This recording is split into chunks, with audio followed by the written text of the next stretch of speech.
موت آسان ہے یا 5 وقت کی نماز آسان ہے؟ بولیے، نماز آسان ہے، تو جو آسان کام ہے وہی قبول نہیں، تو موت کیسے قبول ہوگی؟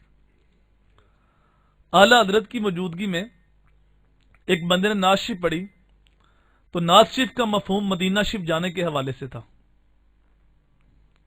تو آپ نے پوچھا بھائی مدینے جانا چاہتے ہو یا بس نعت ہی پڑھ رہے ہو؟ اس نے کہا حضور میں تو گناہ گار آدمی، میں تو بس نعت ہی پڑھ رہا ہوں۔ تو آپ نے کہا جھوٹ بولنا تو ویسی بڑی بری بات ہے، تم اللہ کے رسول سے جھوٹ بول رہے ہو؟ دعوے کتنے بڑے بڑے، غلامی رسول میں موت بھی، بولیے، اور دلیل چہرے پہ داڑھی بھی قبول۔ تو دیکھیں ہم کہاں کھڑے ہیں۔ 10 20 25 سال ہو گیا میں محفل نعت کراتے ہوئے، اور ہمیں نعتیں پڑھتے ہوئے، ہمیں نقابت کرتے ہوئے 10 20 25 سال ہو گئے، اور ابھی تک چہرے پہ داڑھی پوری نہیں ہوئی۔ اپنی شکل و صورت بھی حضور صلی اللہ علیہ وآلہ وسلم کی سنت کی مطابقت کے اندر نہیں بنائی، تو پھر سوچیں کہیں اپنے آپ کو دھوکہ تو نہیں دے رہے ہم؟ کہاں کھڑے ہیں؟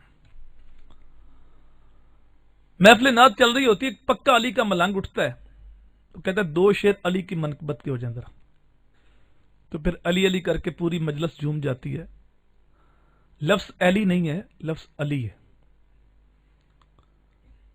تو سارے کہتے علی علی ہیں۔ علی پاک کی منقبت کے شعر ہوں، لیکن ساتھ بھائی ابو بکر کی منقبت کے بھی ہوں۔ میرے حضور نے فرمایا میرے اوپر جس جس نے احسان کیا میں نے اس کے احسان کا بدلہ دے دیا، لیکن ابو بکر ایک ایسا جوان ہے جس کے احسان کا بدلہ قیامت کو اللہ ہی پورا فرمائے گا۔ یہ حدیث بھی کبھی نقیب محفل نے سنائی؟ یہ تو سنایا نا، من کن تو مولا فہد علی المولا، یہ حضور کا فرمان ہے، اس میں کوئی شک نہیں۔ جس نبی کا یہ فرمان ہے من کن تو مولا فہد علی المولا، اسی نبی کا یہ فرمان ہے میرے اوپر جس جس نے احسان کیا میں نے اس کے احسان کا بدلہ دے دیا، چاہے وہ علی ہیں، چاہے وہ عمر ہیں، چاہے عثمان ہیں، چاہے کوئی اور صحابی۔ لیکن ابو بکر ایک ایسا شخص ہے جس کے احسان کا بدلہ قیامت کو اللہ ہی پورا فرمائے گا۔ علی پاک کی منقبت کے اشعار ہوں، لیکن ساتھ حضرت عمر کی منقبت کے بھی ہوں۔ میرے حضور نے فرمایا لو کانا بادی نبی لکانا عمر، میرے بعد نبوت کا دروازہ بند ہے، اگر میرے بعد کو نبی ہوتا تو عمر فاروق ہوتا۔ یہ وہ بزرگ صحابی ہیں جن کو اللہ سے حضور نے مانگ کے لیا ہے۔ علماء فرماتے ہیں ہر صحابی حضور کا مرید ہے، اور عمر فاروق حضور کی مراد ہے۔ علی پاک کی منقبت کے اشعار ہوں، لیکن ساتھ عثمان غنی کی منقبت کے بھی ہوں۔ یہ وہ بزرگ صحابی ہیں جن کے نکاح میں میرے نبی کی 2 صاحبزادیاں، جب پہلی صاحبزادی انتقال کر گئی تو حضور نے دوسری بیٹی کا نکاح پڑھا، اور ساتھ فرمایا لو کانا ان دی میا تو بناتن لزوجتک یا عثمان، اے عثمان اگر خدا محمد کو 100 بیٹیاں عطا کرتا اور وہ تیرے نکاح میں جاتی اور فوت ہوتی جاتی، میں 100 کی 100 تیرے نکاح میں دیتا۔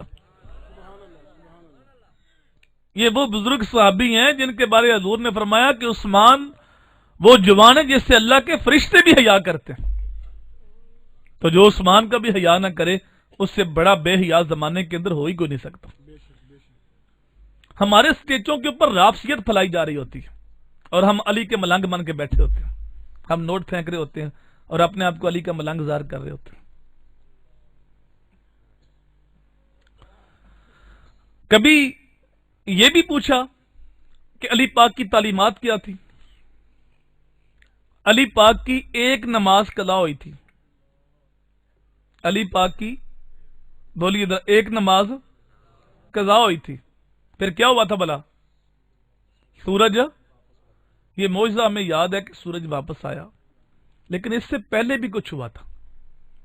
وہ کیا ہوا تھا کہ علی پاک کی آنکھوں میں آنسو آ گیا تھا، رو پڑے تھے۔ اگر تم علی کے محب ہو تو علی نماز کا محب ہے۔ ایک نماز قضا ہوئی تھی۔ اب دیکھنا یہ ہے کہ روئے کیوں تھے یار؟ حضور کے لیے کلا ہوئی تھی، حضور کا سر انور گود میں تھا، رب کو کہ میں یوتی رسول فقد اطاع اللہ، جس نے رسول کی اطاعت کی اس نے اللہ کی اطاعت کی، تو اللہ اور اس کے رسول کی اطاعت میں کلا ہوئی تھی، تو کلا پڑھ لیتے، روئے کیوں تھے؟ میرے بھائی روئے اس لیے تھے کہ علی کبھی کلا ہوئی نہیں تھی، علی نے کبھی کلا پڑھی نہیں تھی، کہ پہلا موقع تھا کلا ہوئی تو رو پڑے۔ پھر حضور نے سورج کو واپس پلٹایا، علی نے اس دن بھی کلا نہیں پڑھی، اس دن بھی ادا ہی پڑھی۔ اور ہم علی کے محب ہیں، ہم غلامی رسول کے دعوے کرتے ہیں، ہم عاشق رسول ہیں، لیکن عشاء کا حال یہ ہے کہ عشاء کی نماز پڑھ کے نہیں آتے اور فجر جا کے نہیں پڑھتے۔ محفل نعت میں جب آتے ہیں تو ہماری کوشش ہوتی ہے کہ عشاء کی نماز ہو جائے، بعد میں جائیں گے، پھر ساری رات محفل چلتی رہی، 12 1 2 بج گئے، صبح پکے نمازی بھی غائب ہوں گے۔ سوچ کے بتاؤ اللہ کے نبی راضی ہوں گے؟ نماز تو اتنی محبوب تھی حضور کو، جب نماز کا وقت ہوتا یہ نہ کہتے اذان کہو، بلکہ فرماتے ارہنا یا بلال، ارہنا یا بلال، بلال اٹھو ہمارے دل کو راحت پہنچاتا۔ اذان ہو تو میرے حضور کے دل کو راحت پہنچتی ہے، اور امتی نماز پڑھے تو نبی کی آنکھیں ٹھنڈی ہوتی۔ یار وہ کیسا عاشق ہے جو 5 وقت نماز پڑھ کے علی کی آنکھیں بھی ٹھنڈی نہیں کرتا۔ ابھی نعت خاں حضرت امام حسین کی منقبت پڑھ رہا تھا تو سارے علی کے جلے بن کے بیٹھے تھے، نوٹ پھینک رہے تھے۔ حضرت عثمان کے جلے، حضرت امام حسین کے جلے بنے ہوئے تھے سارے۔ کبھی دیکھا کہ امام حسین کا سر انور سجدے میں کاٹا گیا تھا؟ برستے تیروں کے اندر بھی حسین نے نماز نہیں چھوڑی۔ ہم دیکھیں ہم کتنی پڑھتے ہیں، ہم جلے بننے کے دعوے کرتے ہیں، حسین کے جلے ہیں، نماز کے قریب نہیں جاتے۔ ہم سمجھتے ہیں کہ سال کے بعد ایک محفل کرا لی، 2 اشعار پڑھ لیے، 2 دیگیں پکا دی، 2 نوٹ پھینک دیے، حسین کے نعرے مار دیے تو بس جلے بن گئے، پورا سال چھٹی۔ ایسے نہیں میرے بھائی۔ جب 30 لوگ شہید ہو گئے، امام حسین نے زہیر ابن کئی کو بھیجا جو جھنڈا بردار تھا کہ شمر سے کو جنگ روک، ہم نے نماز پڑھنی۔ مجھے بتاؤ اگر اس وقت نماز نہ پڑھتے تو ان کی عظمت میں کیا کمی آنی تھی؟ یہ جنت کے جوانوں کے سردار ہیں، اور فیصلہ کس نے کیا ہے؟ رب نے۔ بیٹا خاموشی اختیار کرو، باتیں نہیں کرتے بیٹا، فیصلہ رب نے کیا ہے۔ اور رب کی شان کیا ہے؟ لا تبدیل لکلمت اللہ، اللہ کی باتیں تبدیل، جو اللہ فیصلہ کر لیتا اس کو بدلتا نہیں۔ یہ جنت کے جوانوں کے سردار ہیں، بچپن میں فیصلہ ہو چکا ہے۔ اب اگر وہ نماز نہ پڑھتے تو ان کی عظمت میں کوئی کمی نہیں آنی تھی، انہیں کوئی فرق نہیں پڑنا تھا، لیکن ہمیں تو فرق پڑنا تھا نا۔ ہمیں پیغام ادھورا پہنچتا، ہمیں امام نے پیغام پہنچانا تھا کہ زیر خنجر بھی یہ پیغام سنایا ہم نے۔ اور وہ بدبخت کہتا شمر کہ تم نماز کیوں پڑھتے ہو، تمہاری تو نماز ہی نہیں ہوتی۔ اب امام صاحب نے یہ نہیں کہا کہ مشکل وقت آیا لڑو شہید ہو جو نماز چھوڑ دو، یہ نہیں کہا، بلکہ فرمایا آدھے ان کے سامنے جنگ کرو اور آدھے صفے بنا کے نماز پڑھو۔ یہ پیغام میرے لیے تھا میرے بھائی، یہ پیغام آپ کے لیے تھا، یہ پیغام حسین کے جلوں کے لیے تھا، یہ حسین کی سبیلے لگانے والے، حسین کے نام کی دیگیں پکانے والوں کے لیے اس پیغام تھا کہ حسین کو ماننے والوں دیکھو حسین اس حال کے اندر بھی نماز نہیں چھوڑتا۔ اور جب اپنی باری آئی، آپ کے جسم کے اوپر 33 زخم تلواروں کے تھے، 34 زخم نیزوں کے تھے، اور 121 سوراخ تیروں کے تھے، لیکن جب گھوڑے سے فرش زمین پہ آئے، دیکھا نماز کا وقت ہے، تو آتے ہی میرے امام نے اپنا سر سجدے میں رکھ دیا۔ کربل کی تپتی ہوئی ریت کے اوپر میرے امام نے پیشانی رکھی اور اللہ کی بارگاہ میں عرض کی اللہم صبرن علی بلائکا رضن بقضائکا تسلیما لامرکا سبحان ربی الاعلی۔ مالک دیکھ، جو تیرا حکم تھا میں نے پورا کیا، جو ازمائش ہے اس پہ میں نے صبر کیا، میں تو گھر کا گھر کٹا کے تیرے اوپر راضی ہوں، تو بتا تو بھی حسین پہ راضی ہوا کہ نہیں؟ آواز اس پیاسے پر علی شیر خدا کو ناز ہے، اس نواسے پر محمد مصطفیٰ کو ناز ہے، سجدے اوروں نے کیے پر اس کا عجب انداز ہے، اس نے وہ سجدہ کیا جس پر خدا کو ناز ہے۔ بیٹا سیدھے ہو کے بیٹھو، اب بھائی ادھر ہو کے بیٹھو، کیوں بار بار اس کو تنگ کرتا ہے؟ تو ہم حسین کے ماننے والے ہیں لیکن نماز کے قریب نہیں جاتے۔ میں دیکھتا ہوں نوجوانوں کو 11-12 کی درمیانی شب کو نوجوان جاگتے ہیں، چراغاں کرتے ہیں، جھنڈے لگاتے ہیں، اپنے ہاتھوں سے نالیاں بھی صاف کرتے ہیں۔ یہ بہت اچھا عمل ہے، حضور کی محبت میں کرتے ہیں، سب کچھ کرنا چاہیے، لیکن وہی نوجوان فجر کی نماز نہیں پڑھتے۔ حضرت عمر کا زمانہ، ایک نوجوان متقی پرہیزگار فرض تو ساری پڑھتے، وہ نفل بھی بڑے پڑھتا۔ ایک دن فجر کے وقت وہ نظر نہ آیا، حضرت عمر اس کے گھر چلے گئے۔ کتنے بندے غائب تھے نماز سے؟ بولیے ذرا۔ یہ محافل صرف کانوں کا چسکا نہیں ہوتا، یہ وقتی ذوق نہیں ہوتا، یہاں سے ہم نے اپنے اندر اترنا ہوتا ہے، یہاں سے ہم نے کچھ سیکھنا ہوتا ہے، یہاں سے ہماری تربیت ہونی ہوتی ہے۔ وہ کہا تھا نا اقبال نے، اپنے من میں ڈوب کر پاجا سراغ زندگی، میرا نہیں بنتا نہ بن، اپنا تو بن۔ ایک بندہ غائب تھا، اس کے گھر چلے گئے۔ میں بھی دیکھوں، آپ بھی دیکھیں، اگر اللہ نے مجھے 5 وقت نماز کی توفیق دی ہے تو کبھی میں نے اپنے بھائی سے پوچھا کہ بھائی آپ نماز پڑھنے کیوں نہیں آئے؟ کبھی میں نے اپنے بیٹے سے کہا بیٹا آپ نماز کیوں نہیں پڑھتے؟ کبھی بیٹے نے اپنے باپ کے آگے ہاتھ جوڑے کہ ابو جی آپ نماز پڑھنے کیوں نہیں آئے؟ وہاں تو ایک بندہ غائب تھا، آپ اس کے گھر چلے گئے۔ اللہ اکبر۔ دروازے کو دستک دی، ان کی والدہ باہر آئی۔ یہ گھر جانے والا ہے کون؟ آدھی دنیا کا بادشاہ، مسجد نبی کا امام و خطیب ہے۔ دروازے کو دستک دی تو ان کی والدہ باہر۔ کہا بیٹا مسجد میں نہیں آیا؟ کہا ساری رات وہ نفل پڑھتا رہے، تو اب وہ سو گیا تو میں نے جگایا نہیں۔ تو آپ نے کہا میرے نزدیک ساری رات نفل پڑھنے سے بہتر تھا کہ ساری رات آرام سے سوتا اور فجر کی نماز جماعت کے ساتھ پڑھتا، کیونکہ میرے حضور نے فرمایا جس نے عشاء کی نماز جماعت کے ساتھ پڑھی اس نے آدھی رات قیام کیا، اور جس نے ساتھ فجر بھی جماعت کے ساتھ پڑھی اس نے پوری رات قیام کیا۔ 2 نمازیں جماعت کے ساتھ پڑھ لو، ساری رات آرام سے سوئے رہو، پوری رات عبادت کا ثواب ہوتا ہے۔ لیکن میں حیران ہوں، ایسے عاشق پہ بیزار بھی ہوں کہ 12 ربیع الاول کو بھی نا جلوس لے کے مسجد کے پاس سے گزر گئے تھے اور نعرہ لگا رہے تھے غلامی رسول میں موت بھی قبول ہے۔ اندر زور کی جماعت ہو رہی تھی، موت قبول ہے لیکن نماز قبول نہیں۔ اگر واقعی موت قبول ہوتی تو آپ نے ہم سے سوال تو کرتا، یار جب نماز کے لیے کعبۃ اللہ کا طواف روک سکتا ہے تو میرا جلوس نہیں روک سکتا؟ دیکھو نماز کتنی اہم ہے کہ 24 گھنٹوں میں کعبے کا طواف 1 منٹ بھی نہیں رکتا، لیکن جب نماز کا وقت ہوتا ہے تو کعبے کا طواف بھی رک جاتا ہے۔ یار جب کعبے کا طواف رک سکتا ہے تو میرا کاروبار نہیں رک سکتا، پھر میرا جلوس نہیں رک سکتا، پھر باقی کام بعد میں ہوں گے، نماز پہلے ہوگی۔ یہ جو میلاد ہے یہ عربی کا لفظ ہے، اور اردو والے کہتے ہیں یوم پیدائش، اور انگلش والے کہتے ہیں برتھ ڈے، اور آج کل یہ رواج بھی ہے۔ تو جب کسی کی برتھ ڈے پہ جاتے ہو تو کوئی بلائے تو جاتے ہیں یا اپنے آپ بھاگ جاتے ہو؟ بولیے۔ تو آج تم حضور کی برتھ ڈے پہ آئے ہو، حضور نے بلایا تو آئے نا۔ محبوب کی محفل کو محبوب آتے ہیں وہی جس کو۔ تو جب کسی کی برتھ ڈے پہ جاتے ہو تو خالی ہاتھ جاتے ہو، کوئی تحفہ لے کے جاتے ہو؟ کبھی خالی ہاتھ تو نہیں گئے؟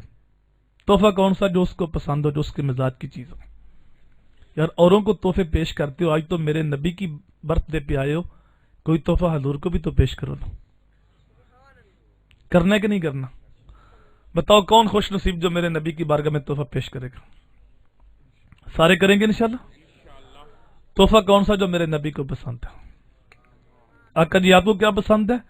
تو میرے آقا فرماتے ہیں حب بلیہ من دنیاکم ثلاث الطیب والنساء وجعلت قرۃ عینی فی الصلاۃ، مجھے تمہاری دنیا سے صرف 3 چیزیں پسند ہیں، اس میں آخر میں فرمایا نماز کے اندر میری آنکھوں کی ٹھنڈک رکھی گئی۔ تو آج یہ عزم کرو یا رسول اللہ، آپ کی اس برتھ ڈے کے موقع پہ آپ کی بارگاہ میں ہم یہ تحفہ پیش کرتے ہیں کہ آج کے بعد 5 وقت نماز پڑھ کے آپ کی آنکھیں ٹھنڈی کریں گے۔ اچھا اگر آپ پہلے پڑھتے ہیں، آج نیت کر لیے تو ایک نیت اور کر لو کہ اگر ہمارے گھر میں محلے بستی میں کوئی بے نمازی ہے ہم اس کو دعوت دیں گے۔ اتنی دعوت دیں گے وہ بے نمازی نہیں رہے گا. دیکھیں ہمارا کام کوشش کرنا ہے، دعوت دینا ہے، دل کو بدلنا ہمارا کام نہیں، وہ اللہ کی ذمہ داری. حضرت سری سکتی کہتے ہیں میں جا رہا تھا، ایک نوجوان شراب کے نشے میں گرا پڑا تھا اور اس کا منہ گندی نالی میں تھا. کہتے بڑا ترس آیا کہ اشرف المخلوقات ذلیل ہو رہا ہے. اس کو پکڑا، کھینچا، صاف پانی سے منہ دھو دیا، گھر کا رستہ بتا دیا. اللہ کی شان کریمی دیکھی. جب میں صبح تہجد پڑھنے کے لیے گیا تو وہ شرابی مجھ سے پہلے نماز پڑھ رہا. باری تعالیٰ یہ تو مشہور شرابی، دن کو میں نے منہ دھویا، گھر کا رستہ بتایا، ہاتھ سے آواز آئی اے میرے بندے تو نے اس کا منہ دھو دیا تھا، میں نے اس کا دل دھو دیا تھا. اب لیں کسی کو وضو کرا کے رب کی بارگاہ میں دعا کر دے، مالک یہ میرا بھائی ہے، میرا دوست ہے، میرا ہمسایہ ہے، اس کو جہنم کی آگ سے بچا لے. ہو سکتا ہے اللہ اس کے دل کی دنیا بدلتا. تو ہمارا کام کوشش کرنا ہے. یہ صرف محافر سے کچھ یار سیکھیں، کچھ تربیت ہو ہماری، بدلیں اپنے آپ کو. یہ بات سمجھتے ہیں کہ ہم 4 نوٹ پھینک دی تو عاشق رسول بن گئے. اور پھر دیکھو پڑھنے والوں کا عشق بھی دیکھو، نوٹ پھینکنے والوں کا عشق بھی دیکھو. خدمت اور چیز ہے اور چھٹے مارنے اور چیز ہے. خدمت کا میں انکار نہیں کر رہا. حضرت کعب بن زہیر نے نعت پڑھی تھی تو حضور نے چادر عطا کی تھی. خدمت کریں اور نعت خانوں کی علماء کی کریں. میرے حضور نے فرمایا من آن عالمن او متعلمن بقلم منقط او بقرطاس فکأن من الکعبۃ 70 مرہ. جس نے میرے طالب علم کی یا عالم دین کی مدد کی، کتنی مدد؟ ٹوٹا ہوا قلم دے کر یا کاغذ کا ایک ٹکڑا دے کر. وہ ایسے ہے جیسے اس نے اللہ کے گھر خانے کعبے کو 70 بار تعمیر کرایا. تو خدمت اور چیز ہے، لیکن خدمت کرنے کا انداز بدلنا. یہ گانے والوں پہ پھینکے جاتے ہیں ایسے نوٹ. تو کیا یہ نعت خواں، یہ علماء اس بازار کے لوگ ہیں؟ یہ چیزیں ہمارے مسلک کو نقصان پہنچاتی ہیں. ان کو وہ نشانہ بنا کے اعتراض کرتے تو ہم چھوڑ کیوں نہیں دیتے؟ پھر دیکھیں نوٹ پھینکنے والوں نے نیچے 1000 کے رکھے ہوتے ہیں، اوپر 100 کے، اوپر 10 کے، 10 کے پھینکتے ہیں. جب 100 کا آتا ہے تو ہاتھ رک جاتا ہے. عشق میں پھینک رہے تھے نا، تو عشق کا حال یہ ہے کہ 100 کا نوٹ آتے ہی ہاتھ رک گیا ان کا. اللہ تعالیٰ ہمیں سمجھنے کی توفیق دے. اگر خدمت ہی کرنی تھی تو خدمت کسی اور انداز سے کر لیتے، بعد میں مل لیتے. اب توجہ کے ساتھ میری بات سنیں، اگر ساری اٹھنا شروع ہو جائیں گے تو پھر بیان رہ جائے گا. اللہ آپ کو جزا دے. توجہ ہے نا آپ کی؟ یہ نوٹ پھینکنے والوں کا عشق ہے.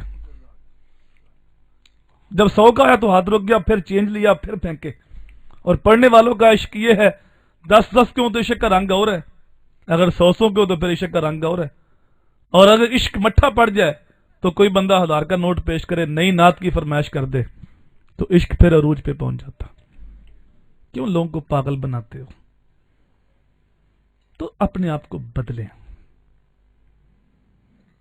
کعب بن زہیر کو حضور نے چادر دی تھی اور حسان بن ثابت کو حضور نے دعا دی تھی.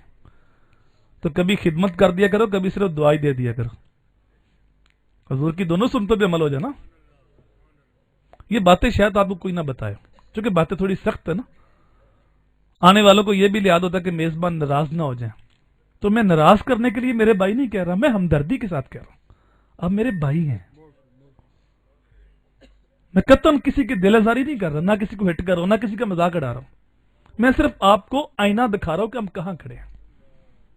میں صرف آپ کی بات نہیں کر رہا، میں پوری امت کی بات کر رہا ہوں. ہمارے ملک کے اندر جو کچھ ہو رہا ہے، پورے پاکستان کے اندر، اس کی بات کر رہا ہوں. کیونکہ آپ کو ایک ڈگر پہ لگا دیا گیا ہے. تو بدلے گا کون؟ اگر ہم ہی بدلیں گے نا. آپ کو ڈگر دے دی گئی ہے. جب تک نوٹ نہ پھینکے جائیں تو نہ عشق کے اندر گرمی، خطیب کے اندر عشق کی گرمی آتی ہے، نہ نقیب کے عشق میں گرمی آتی ہے، نہ نعت خواں کے عشق میں گرمی آتی ہے. تو عشق کی گرمی نوٹوں کے ساتھ ہوتی ہے. تو اس کو بدلو یار. بعد میں خدمت کر لیا کرو جس کی کرنی ہوتی ہے. اللہ اکبر. توجہ ہے آپ کی؟ دین اسلام کو 3 حصوں میں تقسیم کیا گیا. پہلی چیز عقائد کا درست ہونا. اگر کسی شخص کے عقائد میں خرابی آ جائے تو اس کے اچھے اعمال آخرت میں نفع کا سبب نہیں بنتے. عقائد وہی جو صحابہ اہل بیت اولیاء اللہ کے.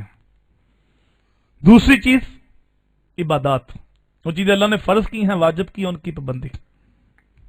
اور تیسری چیز معاملات، حقوق العباد.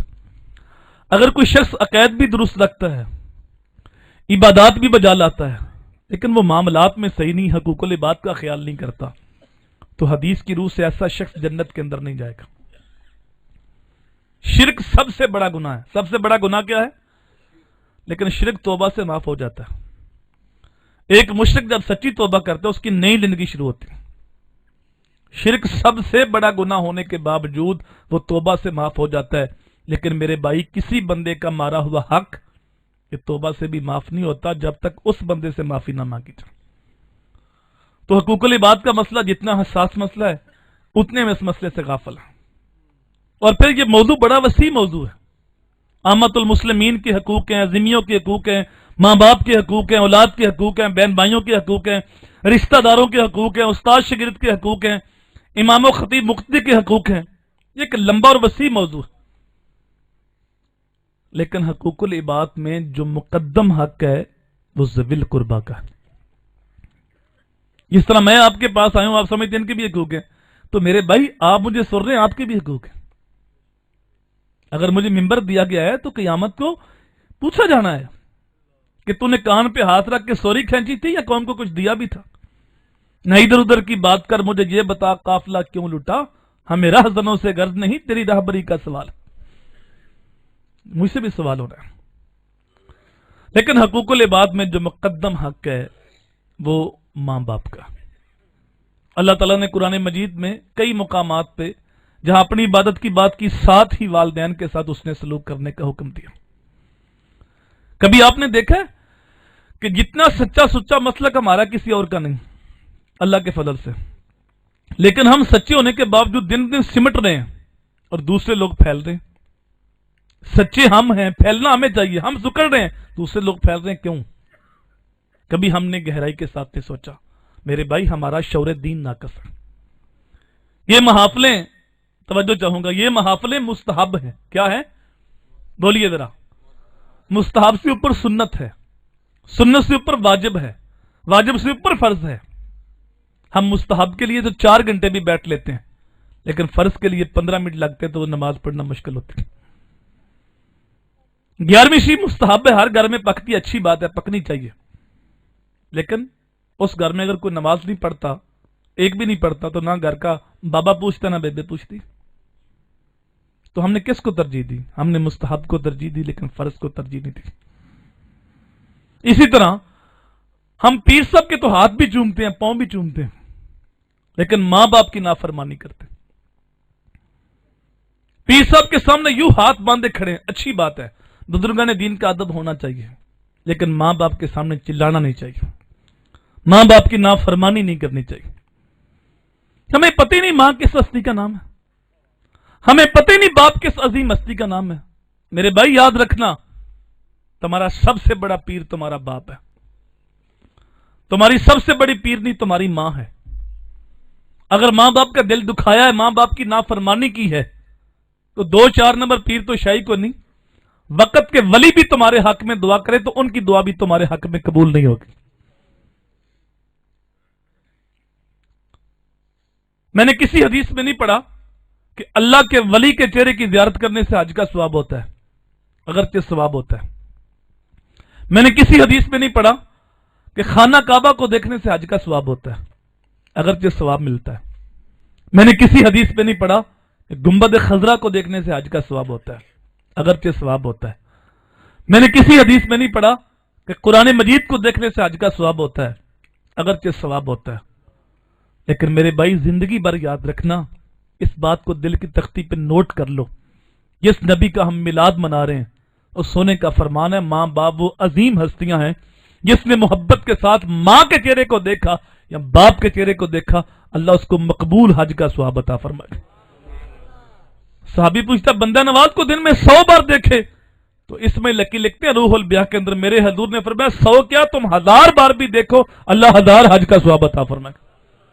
تم دیکھ دیکھ کے تھک جاؤ گے، اللہ ثواب دیتا ہوا نہیں تھکتا. ماں باپ وہ عظیم ہستیاں ہیں جن کے بارے قرآن کہتا ہے کہ تم ان کے سامنے اف بھی نہیں کہہ سکتے، اونچی سانس بھی نہیں لے سکتے.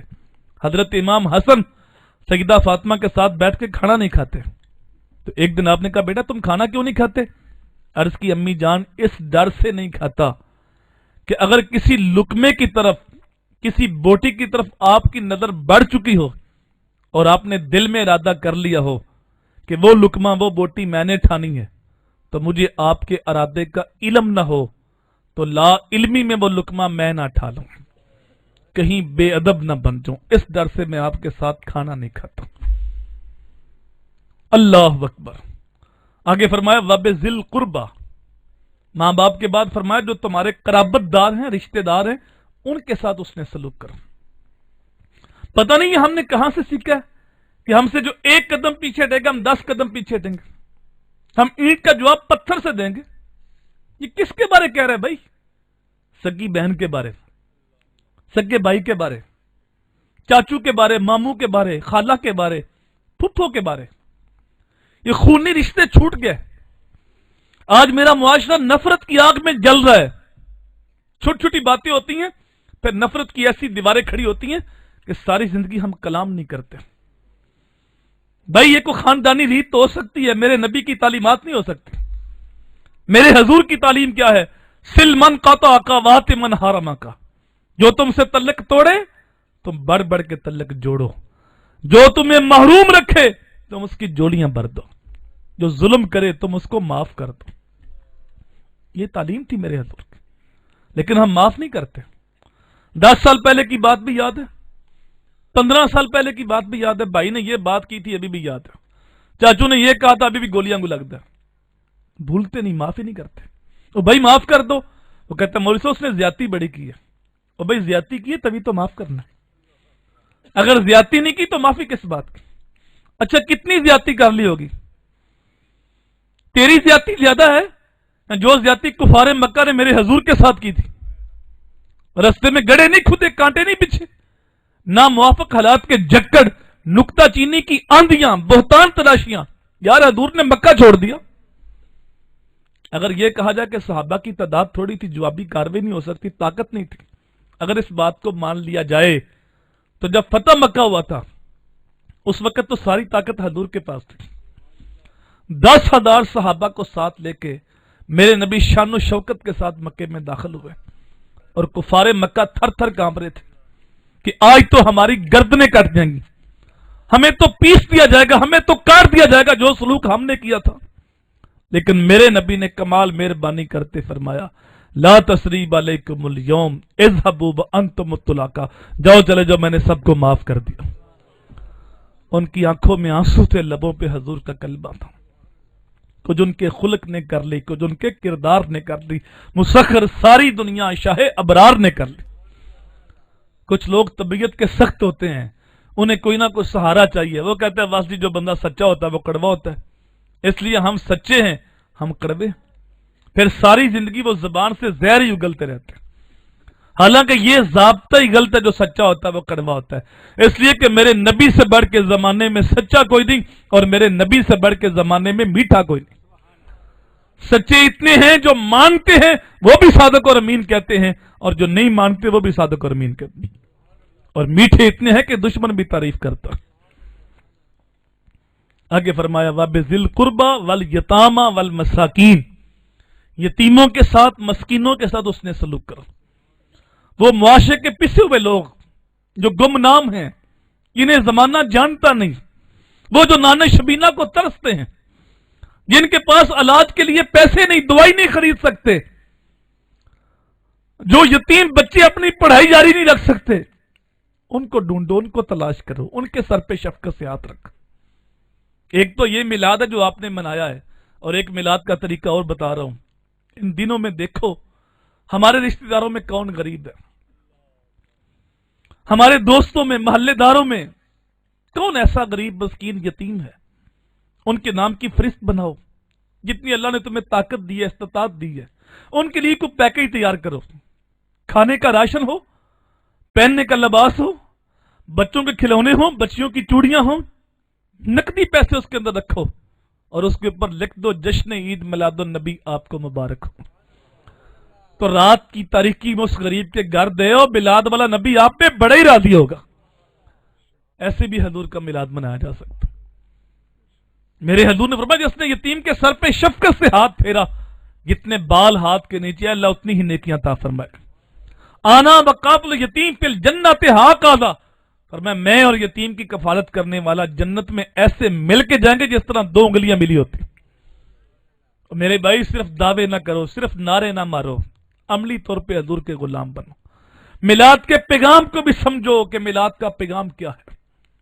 صرف نعروں تک محدود نہ ہو جاؤ، اپنے آپ کو بدلو. والجار ذی القربى والجار الجنب، فرمایا جو قریب کا ہمسایہ ہے یا دور کا ہمسایہ، ان کے ساتھ بھی اس نے سلوک کرا. اگر میرے گھر کے اوپر چراغاں ہے اور میرا ہمسایہ بھوکا ہے تو اللہ کا نبی راضی نہیں ہوگا. توجہ، میرے حضور نے 3 قسمیں اٹھائیں. اللہ کی قسم وہ شخص مومن نہیں، اللہ کی قسم وہ شخص مومن نہیں، اللہ کی قسم وہ شخص مومن نہیں. صحابہ نے پوچھا آقا کون؟ فرمایا جس کی شرارتوں سے اس کا ہمسایہ محفوظ نہیں. فرمایا جو خود تو پیٹ بھر کے سوتا ہے اور اس کا ہمسایہ بھوکا ہے اور اس کو پتہ ہے وہ بھوکا ہے. حضور نے فرمایا اس بندے کا میرے اوپر ایمان ہی نہیں، وہ مجھے مانتا ہی نہیں. حضور نے ایک دن صحابہ سے پوچھا صحابہ جانتے ہو ہمسایہ کے حقوق کیا ہیں؟ پھر خود ہی میرے حضور نے ارشاد فرمایا ہمسایہ بیمار ہو اس کی تیمارداری کرو، اسے غم پہنچے اظہار تعزیت کرو، خوشی پہنچے اس کو مبارک دے کے آؤ، قرضہ مانگنے آئے اسے قرضہ دے دو، فوت ہو جائے جنازے کے ساتھ جاؤ، تمہاری دیوار میں لکڑی ٹھوکنا چاہے اس کو منع نہ کرو، اپنے مکان کی دیوار ہمسائے کے مکان سے اونچی نہ کرو کہیں اس کی ہوا نہ رک جائے. اور بڑا قیمتی جملہ حضور نے پورا معاشرہ ایک جملے میں بند کر دیا. فرمایا اپنے گوشت کی خوشبو سے ہمسائے کو تکلیف نہ دو. اگر تم نے گوشت پکایا ہے تو اس کے اندر پانی اور ڈالو اور ایک پیالی اس کے گھر میں بیچ دو، اور اگر نہیں بیچ سکتے پھر چپکے سے پکاؤ. پھل لاتے ہو اس کے گھر میں بیچو، نہیں بیچ سکتے پھل بھی چھپاؤ اس کے چھلکے بھی چھپاؤ. یہ تعلیم تھی میرے حضور کی جس کو آج ہم بھول گئے. ہم نے صرف نعرے مارے ہیں، ہم نے صرف دعوے کیے ہیں، حضور کی زندگی پہ عمل نہیں کیا، حضور کی تعلیمات نہیں دیکھی ہم نے. امیر آدمی اپنے بیٹے کی شادی کرتے لاکھ روپے کی آتش بازی چلتی، نوٹوں کو آگ لگتی، پوری رات بستی والوں کو سونے نہیں دیتا، بوڑھے تڑپتے ہیں، بیمار سسکتے ہیں، لیکن اس نے اپنی خوشیوں کے حصار میں رہنا ہے. اس نے کہا لوگوں سے داد لینی ہے، لوگ تذکرے کریں گے چیمہ صاحب نے، چٹھا صاحب نے، خان صاحب نے، ملک صاحب نے حد کر دی. لیکن اس بات کو بھول گیا میری گلی کے اندر وہ غریب بھی بستا ہے جس کی جوان بچیاں اپنے باپ کی دہلیز پہ بیٹھی بوڑھی ہو رہی ہیں. بچیاں پڑھی لکھی ہیں، سلیقہ شعار ہیں، خوبصورت ہیں، لیکن کوئی رشتہ قبول نہیں کرتا کہ جہیز کے لیے پیسے نہیں ہیں. کتاب عزیز کا ایک اور باپ بیت گیا، جہیز بن نہ سکا، شباب بیت گیا. تارا ٹوٹتا سب نے دیکھا، یہ نہ دیکھا ایک نے بھی کس کی آنکھ سے آنسو ٹپکا، کس کا سہارا چھوٹ گیا. اس گلی کے اندر وہ یتیم بھی بستا تھا جس کے پاس پڑھائی کے لیے پیسے نہیں، وہ سردیوں کے اندر بھی انڈے بیچتا ہے، وہ گرمیوں کے اندر بھی بلتی سڑتی سڑکوں کے اوپر پانی بیچ کے اپنی ماں کا پیٹ پالتا ہے. اس گلی کے اندر وہ غریب بھی بستا تھا جس کے پاس دوائی کے لیے پیسے نہیں تھے، لیکن اس کو سارے بھول گئے. کیا یہ اچھا ہوتا رات کی تاریکی میں ان کے پاس پہنچتا اور انہیں کہتا میں فضول خرچی کر کے شیطان کا بھائی نہیں بن سکتا، تم میرے بھائی ہو، میری طرف سے تحفہ رکھ لو، اپنا علاج کراؤ، اپنی پڑھائی جاری رکھو، اپنی بچیوں کی شادی کرو. وہ تو خوش ہوتا ہی، لیکن اللہ بھی خوش ہوتا، اللہ کا رسول بھی خوش ہوتا. میرے حضور نے فرمایا من تصدق بصدقۃ فاخفاها حتى لا تعلم شماله ما تنفق يمينه، جس نے دائیں ہاتھ سے دیا بائیں کو خبر نہ ہوئی، قیامت کے دن جب کوئی سایہ نہیں ہوگا اللہ ایسے بندے کو اپنے عرش کا ٹھنڈا سایہ نصیب فرمائے.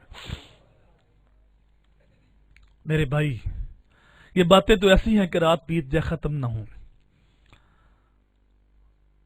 دیکھیے ہم کہاں کھڑے ہیں. عملی طور پہ حضور کے غلام بنو، اپنے آپ کو بدلو. مفتی حبیب اللہ بڑی خوبصورت بات کیا کرتے تھے، فرماتے تھے یہ نہ تمہیں کو پوچھے کہ تم کون ہوتے ہو تو تم بتاؤ کیا مسلمان ہوتے. فرمایا نہ کسی کو پوچھنا پڑے نہ کسی کو بتانا پڑے، تمہاری وضاقتہ شکل و صورت کردار و افعال ایسے ہوں، تم دور سے آ رہے ہو لوگ دیکھ کے پہچان جائیں وہ دیکھو حضور کا غلام آ رہا، نور آنکھوں میں تو چہرے پہ اجالے ہوں گے، مصطفیٰ والوں کے انداز نرالے ہوں گے۔ آج دنیا میں بھی ان کے دم سے مقدر چمکا، میشر کو بھی ہم ان کی رحمت کے حوالے ہوں گے۔ میرے بھائی، میں نے آپ کو کوئی لچھے دار بات نہیں سنائی، میں نے ایک بھولا ہوا سبق یاد کرایا۔ میں بھی چاہتا لچھے دار باتیں سناتا، تم نعرے مارتے، نوٹ کن ہوتے، لیکن مجھے اس بات سے کوئی غرض نہیں۔ میں ایک لمبا سفر کر کے آپ تک پہنچا ہوں، میرا ضمیر مطمئن ہے، میں نے آپ کو دین دیا ہے، میں نے آپ کی تربیت کی ہے، میں نے بھولا ہوا سبق یاد کرایا۔ قیامت کے دن میزان کے اوپر جو سب سے بھاری وزن ہوگا نا، وہ تیرا حسن اخلاق ہے، وہ تیرے میٹھے بول ہیں، وہ کسی ٹوٹے ہوئے دل کو جوڑنا ہے، کسی دکھی کے کام آنا ہے، کسی کے دل کی ڈارس بندانا ہے۔ یہ حدیث تو آپ نے سنی ہوگی کہ جو مرنے والے کو 40 قدم کندھا دے، میت کو قبرستان رکھنے سے پہلے پہلے اس کے سارے صغیرہ گناہ معاف کر دیے جاتے ہیں۔ تو یار جو کسی مردے کا سہارا بنے، اللہ اس پہ کرم کرتا ہے۔ جو 40 قدم مردے کو کندھا دے، اس کے گناہ معاف ہوتے ہیں۔ تو جو کسی حضور کے زندہ امتی کا سہارا بن جائے، جو کسی زندہ امتی کا بوجھ اٹھا لے، اللہ اس پہ کتنا کرم فرمائے گا۔ تو وہ حضور کی امت کے دکھ بانٹو، حضور کی امت کے ساتھ پیار کرو۔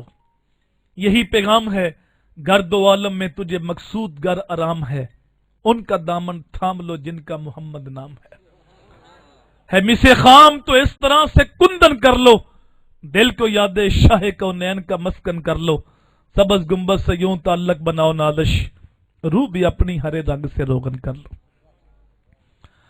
لمبا بیان اس لیے بھی مناسب نہیں ہے کہ اب پونے 12 تو ہو گئے ہیں، تو اگر 1 بج گیا 2 بج گیا، صبح فجر کی نماز نکل گئی تو اللہ کے نبی راضی نہیں ہوں گے۔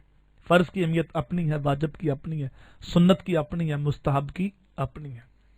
تو جو کوئی کہا سنا، اللہ کی بارگاہ میں دعا، اللہ اس پہ عمل کی توفیق دیتا، اللہ ہمیں حضور صلی اللہ علیہ وآلہ وسلم کے ساتھ وفا کرنے کی توفیق دیتے۔ تو رسول کریم صلی اللہ علیہ وآلہ وسلم نے جو ہمیں دین دیا، ہم وہ دین سیکھیں، اس پہ عمل کریں، اور ان محافل کو تربیت کا ذریعہ بنائیں۔ مجھے بھائی کہہ رہے تھے کہ 2 سال ہو گیا ہم آپ کا ٹائم مانگ رہے ہیں، اور 2 سال کے بعد ٹائم ملا ہے، تو میں اگر اتنے انتظار کے بعد آیا اور اتنا لمبا سفر کیا تو میں ادھر ادھر کی باتیں کر کے چلا جاتا تو حق ادا نہ ہوتا۔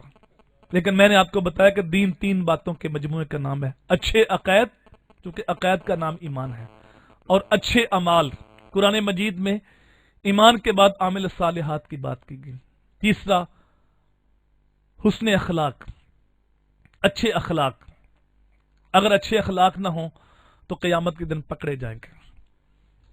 اللہ کی بارگاہ میں دعا ہے، اللہ یہ تینوں خوبیاں ہمارے اندر پیدا کر دے، اور ہم سب کو حضور کے ساتھ وفا کرنے کی توفیق دے۔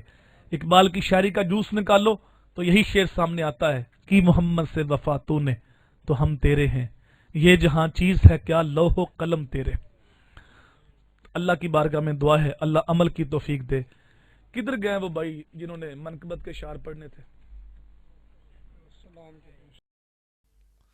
کدھر ہے وہ نقیب محفل جو بتا رہا تھا کچھ اور کی باتیں کر رہا تھا؟ یہ ہمارا حال ہے۔ وہ آئے اور ادھر ادھر کی سنائی، آپ کو گرمایا اور چلے گئے۔ نہ ہم بھی دیوانے لوگ ہیں، اللہ کی بارگاہ میں دعا، اللہ ہمیں بدلنے کی۔ یہ ان لوگوں کو ہم پروموٹ کرتے ہیں، ہم بلاتے ہیں، ہم ان کو کہتے ہیں کہ یہ کرو جی، یہ سناؤ جی، پھر اوپر نوٹ پھینکتے ہیں۔ کوئی اور تو انہیں مجبور تو نہیں کرتا، کوئی ہم کرتے ہیں مجبور۔ تو میرے خیال میں جو کچھ کہا کو سمجھ آیا کہ نہیں آیا؟ اللہ عمل کی توفیق دے۔